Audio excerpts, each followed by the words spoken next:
salaamullaahi calaykum asxaabta qiimaha badanow ku soo dhawaada barnaamijkeena maanta waxaynu ka hadli doonaa mowduuc aad u qiimo badan daawasho wacan.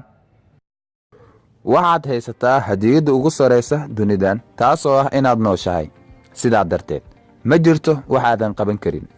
Qofna kaama joojin karo in aad riyoto mise hadaf yeelato. Adiga keliya ayaa iska joojin kara inaad ka rumayso guulahaaga. Waxaa xadidaya kartida iyo awoodda aad leedahay. aamin alle, aamin qofka aad tahay, aamin waxaad qaban karto. Guushu ma ahan wax sikadiisa ku dhaca ama ku yimaada. Adiga ayay kugu xiran tahay, adiga ayaa ka mas'uul ah. Ha hilmaamin inaad guulaysan karto.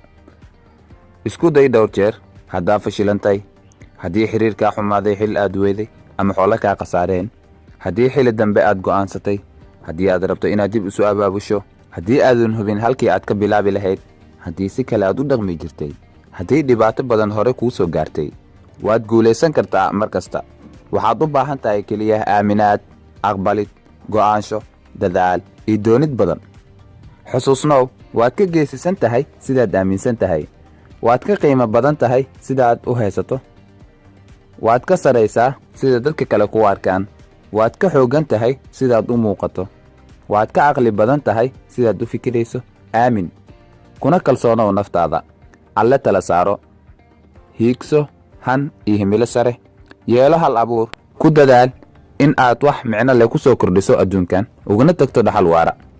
Ka faa'iidayso fursaddan dahabiga ah ee nolosha. Ku noolow nolol nadiif ah. Alle ayaana kaa raali ahaanaya insha Allah. Alle ha ku gaarsiiyo guulahaada nolosha aad ka hiigsanayso kuna haminayso. Salaamullaahi calaykum.